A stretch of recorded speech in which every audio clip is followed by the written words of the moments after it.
So we'll be doing section 16.6 today with parametric surfaces and their areas, and perhaps we'll even get into just the surface end of the scale if you like. So the first thing is these parametric surfaces. We haven't done this yet. Everything we parameterize has been a curve. So how do you parameterize a surface, a parametric surface? Think of surfaces that we've seen in Calc 3.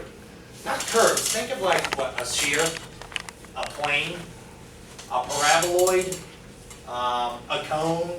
Think of all these surfaces. We haven't written those in parametric form yet. Like an x squared plus y squared equals z squared and all that. So with a curve, you remember how it was set up? We did like r of t, and you could parameterize a curve, but that was only one parameter. A parametric surface, you need two parameters. That's the key. So I just want to start with that, so you always can recognize or know what to do when it comes to parameterizing a surface. You're going to have two parameters. Where this parameterize a curve, parametric curve, I wanted to throw it way off to the side, only has how many parameters? One. Just one parameter. That's the difference. Might as well just leave this up for a little while so you don't get confused. You go, that's parameterizing a curve, r of t, and then we have what? You know, make it a vector. You get your x component, your y component, your z component. Well, with a surface, it's going to have two parameters. So I'm going to start with a simple example. How about a plane? And I'm just going to make up some plane equation, everyone. Here you go. How about x plus y plus z equals 5? And you and I are going to make a parametric representation of the plane. So the first part of today's lesson, we got to make sure we all know how to parameterize surfaces. Sound good? We just got to make sure we can parameterize a plane, a sphere, etc. So the key is, we'll get our R ready. You need how many parameters? Two. You can use letters like U and V. Look at all these formulas here today. See all the U's and V's? You could definitely use U and V if you want, but a lot of times you can just say, well, this has X's and Y's and Z's. You can use parameters that are the same letters in here. You can just say, I'm going to let X equals X and let Y equals Y. And that's how I'm going to start this one.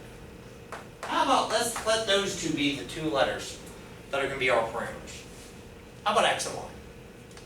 You go, why? Because many of the things we've done in this course, and we'll continue to do this, we go ahead and we project things onto which plane? The XY plane. We project things on the XY commonly. Sometimes you project onto the YZ plane, but most of the time we're projecting onto the XY plane, so I'm going to write that like that. So I'm saying let X equal X, and let Y go. So I am making a parametric representation of this plane. Let X equal X, let Y equal Y. But I can't write Z here, because this has to only have these two letters. So can I do 5 minus X minus Y? That'll do. That would agree? I'm going to write something for Z, just solve for the Z. What do you get? 5 minus X minus Y, like you said, very good. We just parameterize that surface. I hope you find that easy. You go, that's it? That's all you got to do? Many times. A lot of times you go, I'll use X and Y. I know it's not every time, because sometimes it may have letters U and V in the math problem given you. You'll just continue to use U and V as your parameters. But if we're projecting a lot of these things onto the XY plane, and we're going to be doing double integrals eventually, then it's something we do commonly. Put the two variables in X and Y. Now I do want to give you another example of a plane. What if they ever gave you something like this? You will not see this nearly as often.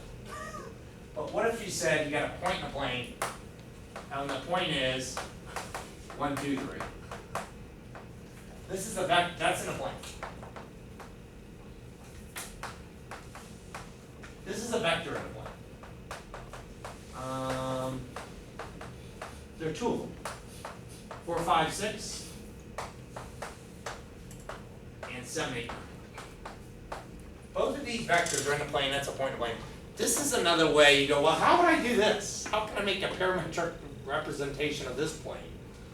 Well, I can do this just like we did a line. I could use letters U and V. I'm going to start with the vector as a point. What was the point? 1, 2, 3. I'll put U in front. What was the vector that's in the plane? 4. Show you out there. 4, 5, 6. And B, 7, 8, 9. 7, 8, 9. There it is. I just parameterized the plane. Look at it. But you will not do that nearly as often as the previous problem. That's why I started the last one. Cool. And can you write this in a neater way? Sure. You can collect everything, make it just 3 components. And I'll do that. Do you notice this is similar to parameterizing a line? Where with a line you need a point and a parallel vector? With this, we're saying you got the point and you got the 2 planes, 2 vectors lying in a plane. So if you want to clean this up, what would it be? 1 plus what? 4u plus 7b. There's your x component. What's the y component? 2 plus 5u plus 8b. Mm-hmm. All right. This out of the way. You can always put the curve back up later. And what's the last component? I just wanted to show that to you. You might see this in the textbook. Now, I didn't want it to freak you out. You go, oh, that's another way to parameterize the plane, if they gave you this information. So the point and plane, I can say this is the parametric representation of that point. This is which component? X. That's x, that's y. But once you all copy this, let me go back and give you a more common setup that you're going to see.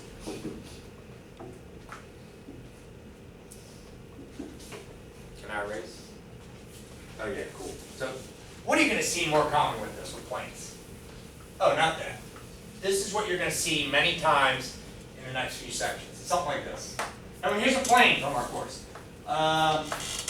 X plus 4y, or here, 3x plus 4y plus z equals 12. Can you parameterize that plane? Sure. How many parameters? 2. You want to use x and y? Okay. Let x equals x, let y equals y, what's z? I'll leave enough for him, what's z? 3x minus 4y. 12 minus 3x 3x minus 4y. accomplished. So that's what I want to spend a few more minutes. We did a plane. Here, we'll make a checklist. We did a plane.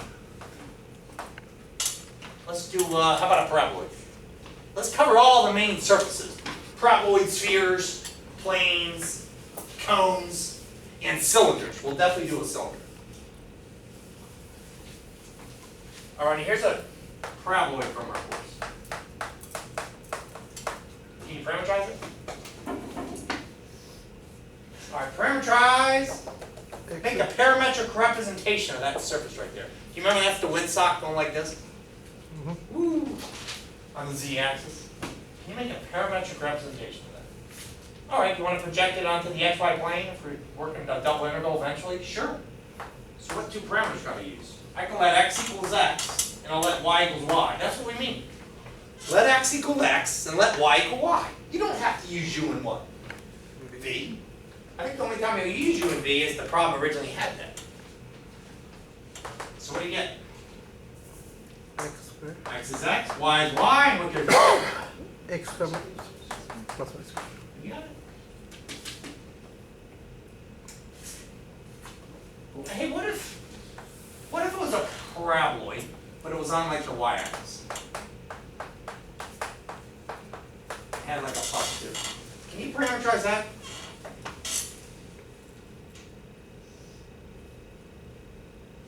Make a parametric representation of that surface. What 2 letters do you want to use? X, y, X and Z. I think that would be appropriate. You said write it in terms of let x equals x and let z equals z. There's your 2 parameters. And we'll have everything in terms of those 2 parameters. Great idea. Not much room there. Not much room there, but what goes in the middle? X squared plus z squared. I hope you find this easy. This is too. Keep in mind though, how do you do a curve? How many parameters? Just one, R of t, like a curve. These are surfaces, right? Paraboloids and planes and stuff. All right, here, let's put paraboloid down.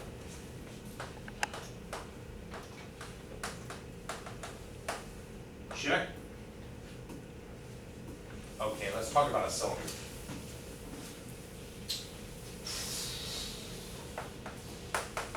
How about a circular cylinder? It's not hard, everyone, but it's going to be a little different than those last two. Like, we need something to describe. How about a circular cylinder centered on the z-axis? Let's figure out, we're going to parameterize a circular cylinder centered on the z-axis. Do you remember what that looked like in Cartesian? Something like this. In 3 space. Can you help me come up with a parametric representation of that? Well, this is not as easy as before because I don't see the x and the y and the z, do you? So we're going to use theta. How about that? We'll use sines and cosines. Because what's sine squared of theta? Plus cosine squared of theta. That helps us out. So this is how I'm going to parameterize this. I'll start with this. One of my parameters, I'm going to use theta. This is how you do a cylinder. Let one of the parameters be an angle theta. For the other letter, I just need to know what axis is that centered on. So this cylinder is centered on which axis?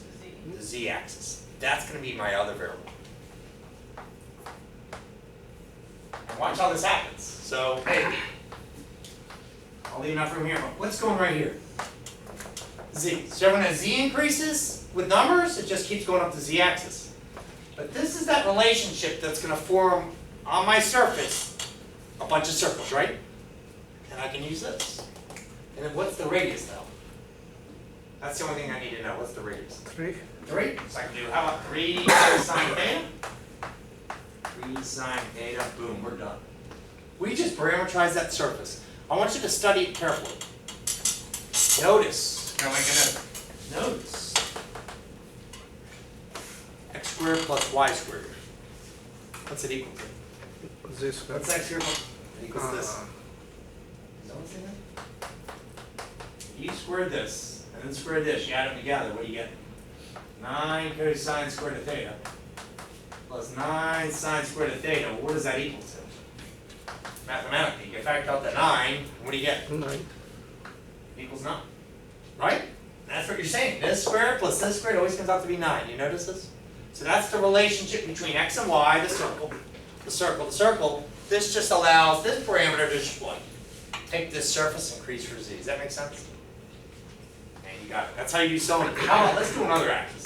How about x squared plus z squared? Let's make this radius 5. Can you do it? And by the way, if you're curious about cosine, sine, the order of this, it doesn't matter here. In case, in what we're doing right now. That's not important to us right now. Well, what parameters would you want to use? I don't know if it helps, but look for the letter that's missing. Y. So this is a cylinder, circular cylinder, centered on the y-axis. Use theta and y. Hey, the order that I write these doesn't matter. The order does not matter. But this has just got to be a lonely y right there. Give the 5 cosine theta and a what? You got it. Put it down cylinder.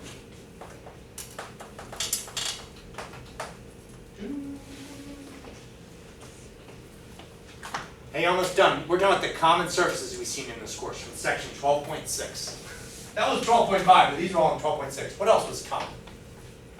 Sphere, cone. Let's do the cone next. I heard it. Let's do it. Let's do a cone. And let's do it 2 ways, okay? Let's do one with thetas like we just saw, but and when this is the equation of a cone, centered on the z-axis, Cartesian, right? The Cartesian equation of the cone, centered on the z-axis, opens up like that, right? It's the double cone. Could you parameterize just the top cone? Which would be this one. Like that. Can you parameterize that? Do you want to use it like we did the plane and the parabola? You want to do that? Want to use just x and y? Let's do it. And if we just need an equation for the top cone, I can use what? Let x equal x, let y equal y. And what do you get? Any suggestions? Because I only need the top cone. That's got to be a z. but we gotta write in terms of x and y. That'll do it. So I hope you find that simple. Oh, so the cone wasn't as bad as the cylinder. The cylinder I use like theta and z or something. Well, that would work. Hey, what would be a parametric representation? I don't have to write it down. What would be a parametric representation of the bottom cone? Just put a what right there? Negative. Make it negative. That's what you do. X, Y, and negative there. But I want you to be able to do a cone another way. So, let's come up with a parametric representation of the cone, the double cone, on the z-axis. Can I erase this? Like we did the cylinder. How about this? I'm use theta, and then when it doesn't matter the other parameter, we can use like a t. Check it out.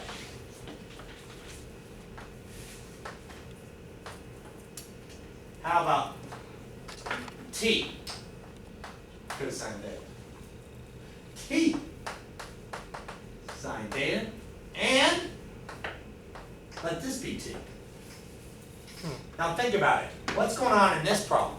It looks somewhat like the cylinder. Except with the cylinder, I use like theta and z.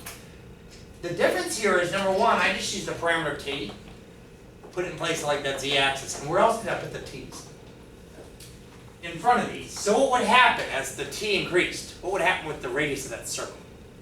Keeps getting bigger and bigger as this what? Keeps increasing, increasing, increasing. It makes it cone. And then when I'll write this down, notice x squared plus y squared equals z squared. Different from the cylinder. Notice x squared plus y squared would actually equal z squared, not the 9 like before. See the difference? So how can you spot this or compare this? I'll just hit it with yellow chalk. These little t's were what? Here's t. And you could have put this on any other axis. So how could you do this one? X squared. Y squared plus z squared. Try that. Here, I'll erase this. How would you set that up if you want to do it like this? What would you get?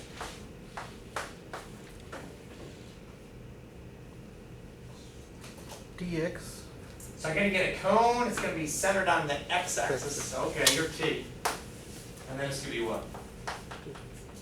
T cos theta and t sine theta. That circle just keeps getting bigger and bigger and bigger as t increases along the x-axis. Okay. Right? And it makes that double cone. T can be negative. T can go negative. It does not have to be that parameter. It doesn't have to be positive values. Super job. Hey, who else was big time in 12.6? For what? The sphere. So again, we're going to do the sphere two different ways. Sound good? So when you got it, we're parameterizing all the common surfaces. After this, we pretty much hit them all, right? I don't think we're missing any other weird ones. I'll erase this. How about a sphere? How about a sphere, everyone, with a radius of 2? Sphere. A sphere with a radius of 2. There's the parametric centered at the origin. There's a sphere. I'll erase the cone picture. That's a sphere centered at the origin with a radius of 2. Sphere centered at the origin. Right? Can you come up with a parametric representation of, how about the top hemisphere? Can you come up with just a parametric representation of that top hemisphere, just the top, and project it onto the XY plane? I don't think you'll find that hard at all. You want to use X and Y? Sounds pretty easy to me, right? Let X equal X, let Y equal Y. You got these little X and this little Y, but what's in this last component? What would Z equal? 4 minus the x squared minus the y squared, and what should I put on top of that? There you go. You just parameterize the top hemisphere. How about that? Not bad at all. So a lot of times you'll do this. but not always. Can you ever go polar if you need to be? You sure can. You can. A lot of times, everyone, because we're going to be eventually doing surface area, we're going to find surface integrals, and we'll be doing these double integrals. And so if that projection is a circle, we're definitely going polar. But if it's a flat plane, like when we get the surface area of just a flat plane, we're going to like keep that Cartesian. But you're definitely right. And I can deal with this, something like this, because that projection is a circle. We're going to want to go polar. But on that note, polar in three-dimensional space became cylindrical coordinates. What was that other coordinate system we used? Spherical, right? Spherical. So I want to show you there's another way to do a sphere. By the way, does everyone know how to parameterize the lower hemisphere? Just make this a what? Negative. Negative. So one more thing. Here's another way to parameterize a sphere, which would be, we just got to recall, do you remember spherical coordinates? What did the x component equal? So I'm going to use, here's my two parameters. How about theta? Do you remember this dude? Remember phi? I can parameterize a sphere this way, using spherical coordinates. Now, the only thing about this is going to look long. So here we go. We need enough space. That should do it. All right, what was the x component? It was radius, or we call it rho. What's the radius of the sphere? 2? 2. And that was what? Sine phi cosine of theta. What was the y component? 2 sine phi and then a sine theta. And do you recall the z component? It was just 2 cosine of phi. And I just parameterized the entire sphere surface using spherical coordinates. So that's another way you can do a sphere. If you're curious which way am I going to have to do it, it depends on the math problem. It will depend. You're going to find partial derivatives eventually in a couple of minutes. And you go, well, what's easier to find the partial derivative to? Sometimes you may just stay with those x's and y's. But this is another way to parameterize the surface. Cool. So, hey, I think we've hit all the major ones, right? Sphere, cone, cylinder, paraboloid, plane. Again, I don't want to throw you off, but what surface is this? Trick question. What surface is this? Trick question. What surface is this? Trick question. That's not, yes, that's not a surface. Not a surface. What is this? And I heard it. It's some kind of, I'll write about surface with a V. It's not a surface. It's some kind of curve. And you said this is a straight line. That's a line. So that's a parametric representation of a line. We parameterize a line that way. Cool. And there's one more I did want to show you. So it's best us, we don't have to draw this, but we can recognize it.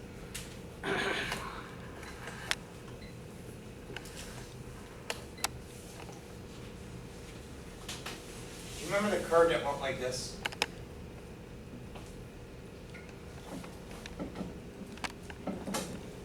Remember that thing? I'll zoom in. I just want to get you a pretty good image of this thing.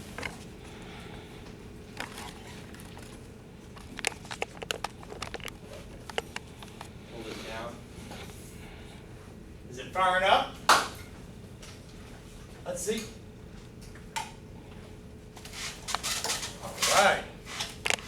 And when you remember the helix, the curve, check out this guy. That was the one I want to look at. It's like a spiraling staircase. Does someone say that? That thing's called a helicoid. So we're going to come up with a parametric representation of that. It's called a helicoid. Yeah, you're thinking like helicopter. Well, it's called a helicoid. Well, we need two parameters to do it. Well, let's start with the helix. You remember what a helix was? A helix was a curve. And we parameterized that, everyone, we used just a t. We did something like this. Cosine t, sine t, and just a t. You remember this? This allowed the thing to just circle around. Bless you. That was the parameterization of the helix. So this should look very, very similar. I'm going to use the variables u and v. All right, here we go. So how about I'll use v for all those t's. So like a cosine of V and a sine of V and a V.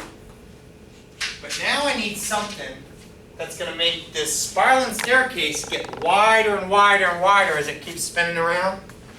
So I'm going to use another parameter here. I like the U. Now notice this looks somewhat like the cone, but be careful. It's not the cone. So that's the helicoid. The spiraling what?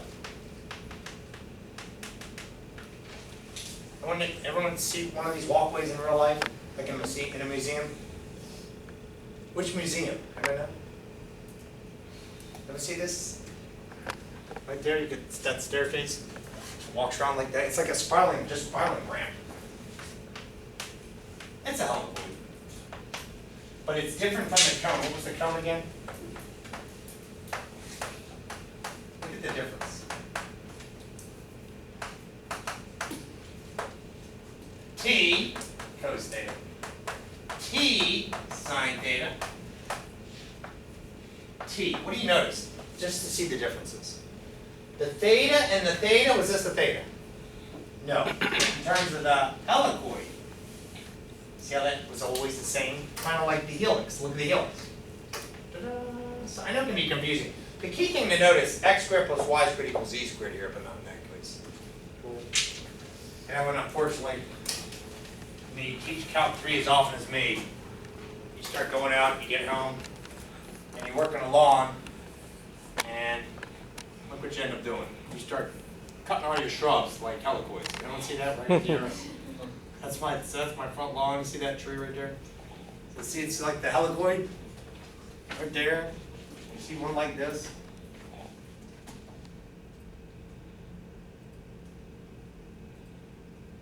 See him in the front?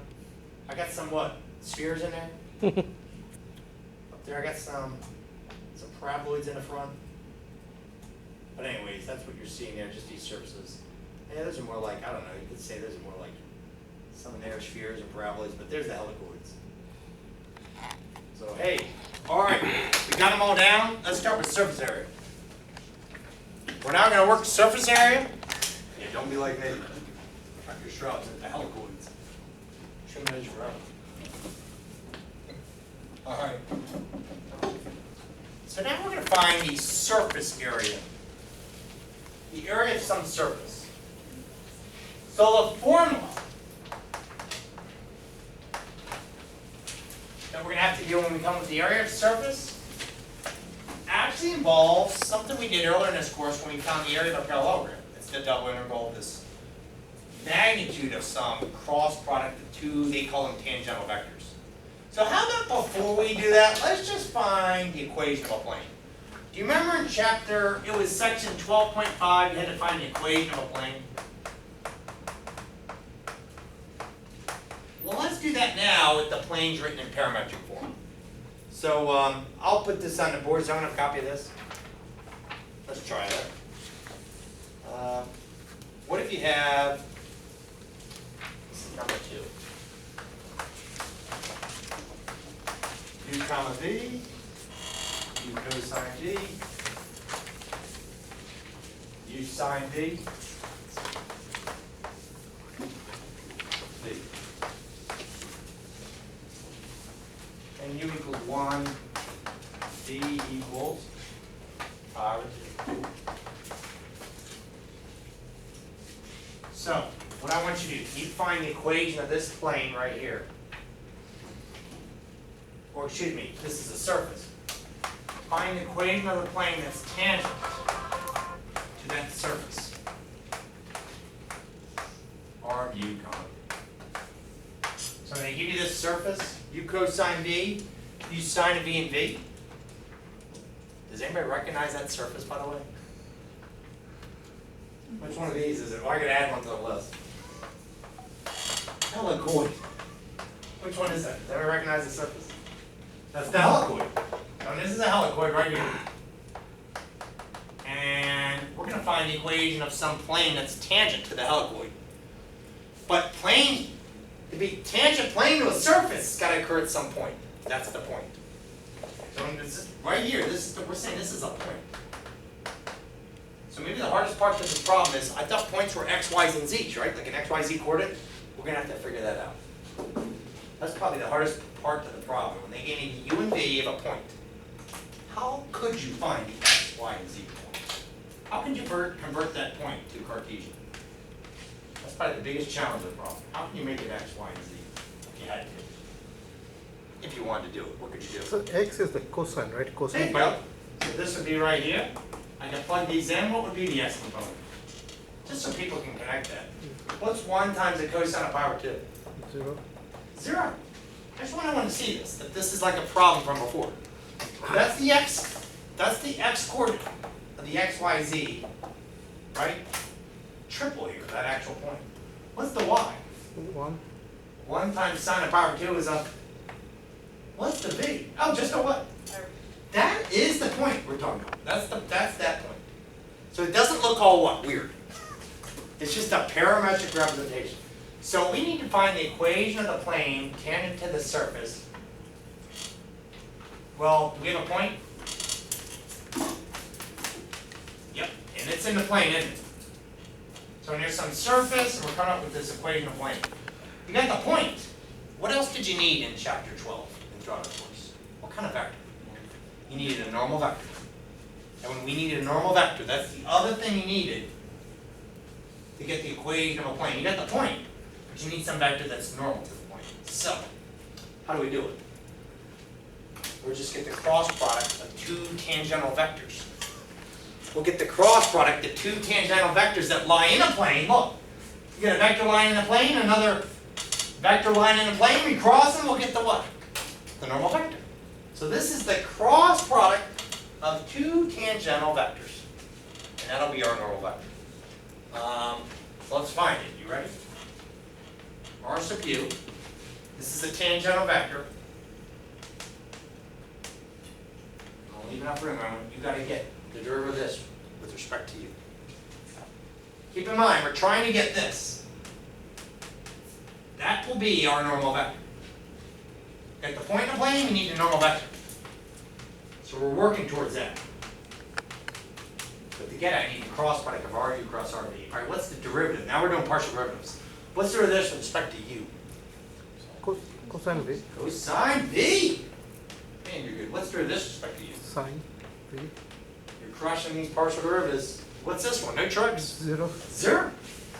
I like zeros to make the math a little bit easier, right? What's this tangential vector? With respect to v. What's that? 1. Okay. What's the derivative of that with respect to v? Be careful. Negative sine, u negative sine v. And you keep the u in front, right? You know. Negative u sine v. Is everyone okay with that? The partial derivative with respect to v. Excellent. And what's the partial derivative with respect to v? It's similar to this. Just u cosine v. Cosine v. So all we gotta do is cross these. Cross these vectors and then substitute the point, right? Now this is up to you. I think it's easier because it's at a point, right? I think it's easier to substitute the values in here first and then cross them. So you get numbers. Does that sound good? So that's what I'm gonna do. Let's find what's RU at the point, what was it? R sub u at 1 comma pi over 2. And what's R sub v at 1 comma pi over 2? What I mean is, let's substitute these. Then we'll cross them. Then we'll take the cross product. So I'm going to plug a 1 and a pi over 2 in there. What do you get? Cosine of pi over 2 is 0. Sine of pi over 2 is 1. And this was a what? 0. Now I'll do R sub v. I'll just substitute them in there into the tangential vector at that point. What's negative 1 times sine of pi over 2? Negative 1. What's 1 times cosine of pi over 2? 0. I love zeros. And what is, well, that's just a what? 1. So I gotta put a 1. Now let's see what I did. I just thought it'd be easier. Let's cross this. We can do this because it's at a specific point. It's at that precise point. So plug in the points first, like it's easier. Then we'll get the cross product. We'll get the normal vector. So cross those. What do you get? What is that cross product those vectors. Let's So, see. Let's RU cross RV. You know how to do this. 3 components. Here, wipe out the first column. So That 1 times that one is that times that. 1. What? You gotta change the sign, right? Change the sign for the middle component. And what's 0 times 1 minus 0 times negative 1? 0. Or negative 0. And what's the last component? 0 minus negative 1 is? No, yeah, for this one. Positive 1. So what's the final answer? Here we go. Remember how to do this? We put the coefficients to x minus the point, y minus the value, z minus the value, and we set the whole thing equal to what? 0. This is the equation of a tangent plane. What's the normal vector? 1, 0, negative 1. And what was the point? Remember we found the point earlier? The point is 0, 1, 5, 2. Shouldn't that be positive one? The Let's see, did I miss one? The coefficient of the z component. The z component is a positive 1. Oh, thank you. Thank you very much. I'm saying that was a 1 right there. It's a positive 1. That's the equation of the plane. This is the equation of the plane. You want to simplify it? What would that simplify to? x So I'll put or. This would be x plus plus 0 plus z minus parameter. that's the equation of the plane. That should be z, professor. Z, not y. And that last one's just the z, right? There we go. X plus z minus pi over 2 equals 0, or x plus z equals pi over 2. Equation of that tangent plane. To that helicoid at this point. Isn't that cool? Awesome. Well, now let's find surface area. So that was the equation of a plane tangent to a surface. How about the surface area? Now we're talking about we're going to get the double integral of the magnitude of the cross product. And if you recall, everyone, that right there was the area of a parallelogram. And that's why this formula is derived by that, by just using patches. These patches along a surface. An infinite amount of these patches that are parallelograms. Let's try one of these. And we're going to use that same practice sheet right here. Let's try this. I'll write it on the board. Everyone, can you find the surface area, the part of the surface? So we're going to find surface area. It's funny, in Calc 2 we did surface area. In a Calc 2 class, but that surface area always got revolved about an x-axis. This is just finding the surface area.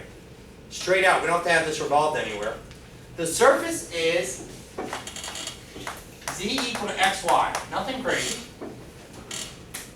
That lies within the cylinder.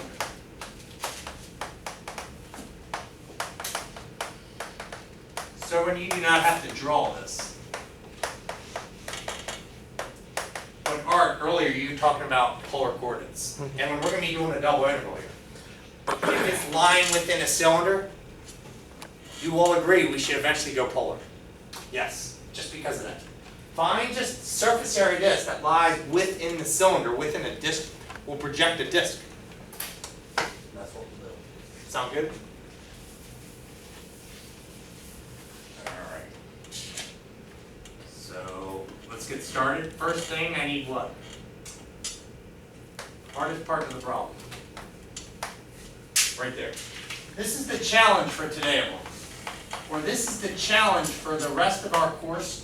16.6 to 69, you will crush this stuff, but where we can get lost is, where are these R's? You see it? Look at this problem, I don't see an R anywhere. You on your own have to parameterize the surface. Someone got that? And once you got that down, I think it'll be easy rolling. Because you know how to do partial derivatives and stuff, right?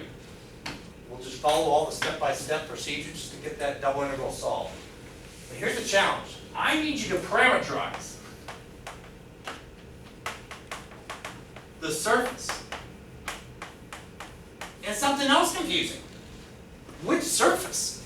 the one you get in the surface area. What do we get in the surface area?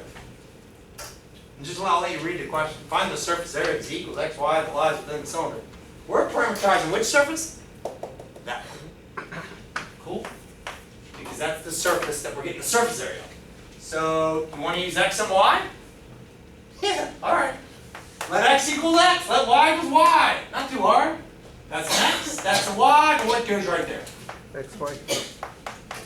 That's the challenge. That's the hardest part to these problems. And I hope you found that easy. That you go, oh, once I do that, I'm rolling. So you don't have to use U's and V's, do you? That's the idea. They're just, that's a template. That's a template. Many times you'll use x and y. Okay. So, we do have to get r sub x, r sub y, then cross them, get the magnitude, and set up a double integral that projects over that cylinder. So we got a little work to do, but we'll get it done. Ready? What's r? So that's the hard part. You're done. Check. Well, what's r sub x? Watch you fly. What's that derivative? What's that partial derivative? Y. Good. All right. What's r sub y?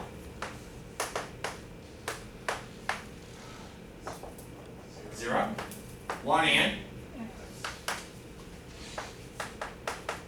And you will look awesome. These are two tangent vectors in the plane. You cross them, you're going to get the normal vector. Good job, everyone. All right, go ahead and cross these. Here, wipe out the first column. 0 times x minus y times 1. You get what? Middle component, change the Fine. sign. All right, you want to change the sign in the middle component. Let me leave a little space there to do that. What is, let me wipe out the middle column. Boop. 1 times x minus y times 0. X. So negative x. And what's this last component? 1 times 1 times 0 times. Now, can you stare at this real quick? Oh, silly. Oh, so this right here, that first one, right? Yeah, she's right. I'm going to put it right here. See, Hilly, thank you so much. That first component there, when she's saying I should have had a negative y, because when I wiped this out, I said 0 times x subtract y times 1. So thank you so much. And the middle component's negative also, right? Because we said negative, and then we did this times this, minus this times this. Cool. And when would you stare at this? This is a normal vector. The z component is a positive 1. Is that going upward or downward? So I just want to point out, you have this normal vector is upward. It's not so important with our problem right now. It's going to be important coming up soon. Because they're going to talk about, we're going to find a flux tomorrow's lesson. During tomorrow's lesson, we're going to find something called a flux across the surface. And they're going to give you the orientation. Either upward orientation or talking about all the normal vectors to the surface. So if they say upward, we're going to be fine here. But who knows what you got to do if they say you're using downward orientation. Because you need a normal vector. You just point this in which direction? The opposite. Now how do you do that? Just flip the signs. Very good. Someone got that? So it's not important now, don't worry.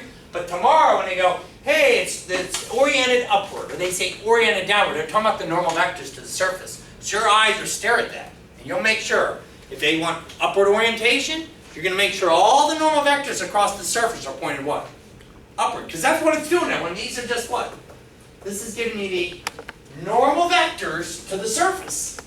It's, oh, they're all upward. Yeah. So they go, what if they say downward orientation? Oh, just change all the signs, right? Still a normal vector.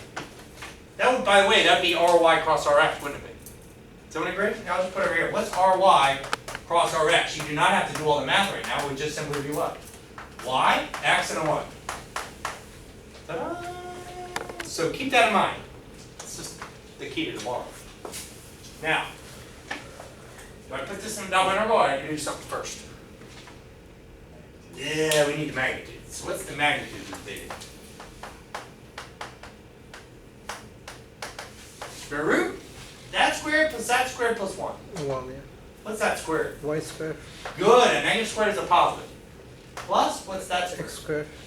X squared. That one, a negative x squared. Negative x squared is a positive x squared. Plus 1. And what's a 1 squared? 1. There you go. And all I gotta do is put this in a double integral, right? I've got enough room right here to do this problem. We'll just do it right here in this nice little column. So here goes. This will be my surface area.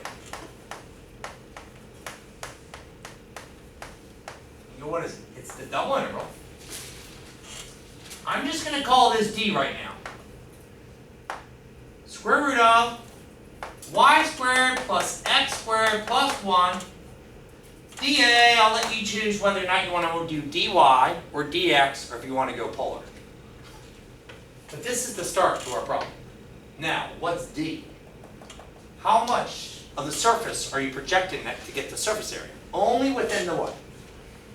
Oh, so now the cylinder comes into play. What's the radius of that cylinder? 1. And the projection would be a circle, right? So we're all thinking go polar. So I'm just going to draw a little miniature circle here for D. Because it's got to be inside that cylinder. We're like, okay, that would be projected with a nice radius of a 1, right? Make a better circle than that. I'm going to shade it in like it's a disk. X squared plus y squared, always less than or equal to 1. But everyone, I think you all agree, let's go what? We knew it was coming. Let's go polar. Because that's a disk. So I'm going polar. Before I forget, what letter? I'll put it, because I don't want to forget it. RD theta, right? Okay. Keep that square root. What can you make this? Way to go. R squared plus 1. What's theta? They said the full cylinder lies with 0 to what? What's the radius? 1. 0 to 1. That's way better than going Cartesian. 0 to 2 pi, 0 to 1, r squared root of r squared plus 1. Now, how do you do this integral? And can I break up the integral if I want? Can I split it up? Yes. Good, I got 4 numbers, and I can rewrite this as r to theta. So I am going to break it up. So we can quickly get rid of the 0 to 2 pi and the d theta. What's the integral of 0 to 2 pi of 2 theta? 2 pi. But, one right here, you're going to have to do a u sub, aren't we? I got enough room right here. We've got plenty of room. What's u equal to? Square root of r squared plus 1. Ooh, he says just let u equal the r squared of 1. So what's du? 2r. 2r dr. So what's 1/2 du equal to? r dr. R dr. And I can do this integral. Everyone care what this u sub? Nice. Let's go in here. Boom. You're gone. Boom. You're gone. We got the integral 1/2 integral radical u du. And I'll multiply that 2 pi. So don't forget about that little half, right? What's the integral of a u with the radical on it? That's u to the 1/2. 2/3. So I got a 1/2. U to the 3/2, multiply a 2/3, you still got this what? 2 pi, and anything cancel? And there's 2's do. So I get 2 pi times 1/3 times, and what I'm going to resubstitute to u, and I'll go from 0 to 1. What was u? So what's the final answer? 2 pi over 3? Plug in a 1 in there, what do you get? 1 plus 1 is 2 to the 3/2 minus, whatever you plug a 0 in there. 1. There's my answer. That's the surface area. What do y'all think? I still think, I'll get the way some of you still copy it. This is the biggest challenge. You can sit there just going, what do I do in this problem? How do I get this started? I need to parameterize the surface of dumbbell. And be careful on like practice set, problem set, test. Which surface are you parameterizing, right? You start getting lost parameterizing a cylinder, it can get all crazy. Everyone okay with that? I love it. Well, let's do a plane.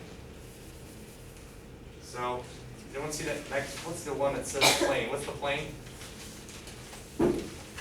Find the surface area of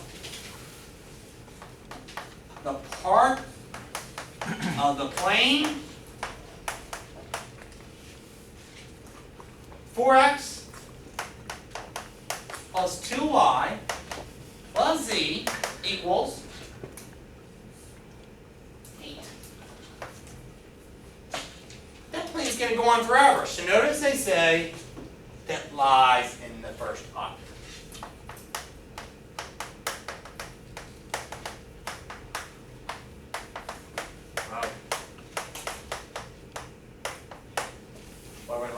didn't draw a picture. Let's definitely draw a picture of this one. Find the surface area, the part of that plane that lies in the first octant. Let's draw this picture. Do you remember how to draw a plane? Yeah. Let's do the intercepts. What's the z-intercept? Set x and y to 0. 8. Here's 0, 8. Alright. Find the y-intercept. 4. 4. And now find the x-intercept. 2. 2. Up. Everyone, they want the surface area of this triangle right here. They want this area. Now you might be thinking, gosh, I could just do a geometry problem. Area of a triangle is 1/2 base height, right? Well, the tough part is how you can get that altitude. Because it's got to lie right on that face, right? No worries, we'll just use this. So find the surface area of this part of the plane that's lying in the first octant. We'll just do the integral of the magnitude of the cross product of the tangential vectors. So we're not going polar in this, are we? But notice that is your projection. If everyone's okay if we project just onto the xy plane? Sounds good. Okay. So here's the biggest challenge. Can you parameterize the surface? Can you make a parametric representation of the surface? That's the hardest part.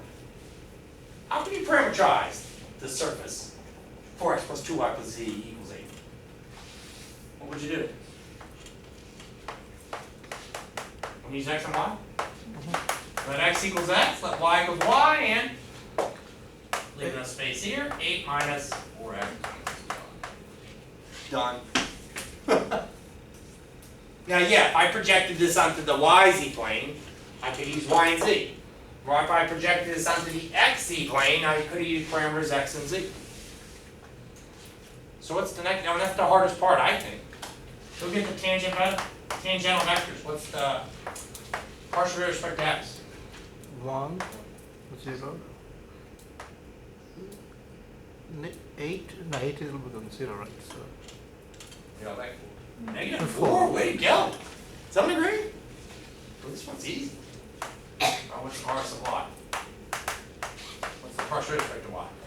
0. Okay. 1. -2. All right, cross them. Do we got to worry about upward or downward orientation? Not today, but tomorrow. All right. Wipe up that first column. With 0 minus -2 minus 4 minus -4 times a 1. Minus -4 times a 1. Positive 4. Positive 4. Middle component, change the sign and do the same thing. Wipe that out. 1 times -2 -2. minus a 0. So positive So 2. change the sign to a -2. Change the sign to a -2, which is just a 2. And what's the last component, which I always like? 1. This happened in the last one. It happens often. 1. Upward. Normal vectors up? I'll make that a +2, right? That's just a 1. Here's just a bottom.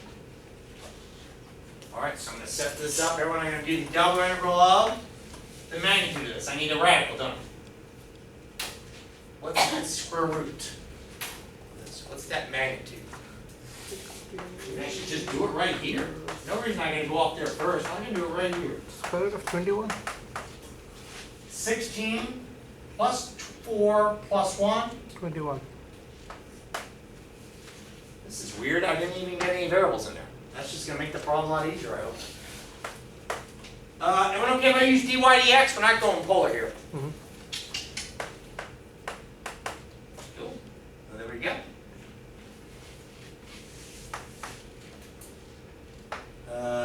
This is the tough one. Is it 4 numbers? Thank you. You're going to do great on the final. You'll do great on this next test. Everyone see this? Look, am I going to put 4 values there? That would be a rectangle. That's a triangle projection. Some of you can just stare at it and do it. I'm going to draw that triangle again. Alright, here's the x-axis, there's the y-axis. This was a what? That's a 4, this is a 2. I know that slope's gotta be negative. And the y-intercept is what? 4? So if I use dy dx, let me just give myself a little more room here so I can write all this in there. I'll put the square root of 21 here. If I do dy dx, what's the equation of that line? I'll do top over bottom. What's that line right there? Slope is -2. The slope is -2, -4/2, and the y-intercept is that okay with 4 minus 2x? Or negative 2x plus 4? I'll put that here. This is the projection onto the xy plane. And these have to be numbers. Remember the outer limits got to be numbers? Now they got to be x's, which is what? Okay with this? Yeah?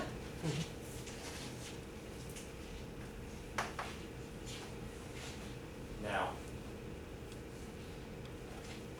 you could do the double integral, but this is what I'm going to do. Okay, I'm going to shortcut this. I can take that constant, right? What number's here now? Okay. Triple integral of 1 finds volume in calculus. Double integral 1 finds area. So if you want to bypass a little calculus here, this should be square root of 21 times the area of that area of the triangle I'm pointing to right now. If you're okay with it. Now, please feel free to do this. You could just do what? What do you have here? This is 0 and a 2. This is 0 and a 4 minus 2x. That's not going to take long at all. But I do want to point out double integral 1 means area. So this should be square root of 21 times the area of, let me draw it right there, that triangle. Not this triangle. That's going to be our final answer. We're going to get the surface area of that one. I'm talking about the projected area. So let's area this triangle right there. I'll write out the word so it's not confusing. What's the final answer? 1/2 base times. I mean, you could have just done the double integral if you didn't want to do this. The base is 2. What's the height? 4. So square root of 21 times 4? Surface area. You just found the surface area of that plane, but only in which octave? First. Only in octave. 1. Cool. There you go. So that's awesome. And then tomorrow, the next lesson, what we'll be doing, which is totally fine, everyone, we'll do surface integrals of scale theory. Well, it's going to be very similar. You don't see the cross products in there? But we'll still be getting that normal vector. And then we can find a surface that finds the flux across the surface integral of a vector field. I think you'll enjoy it. Have a great day.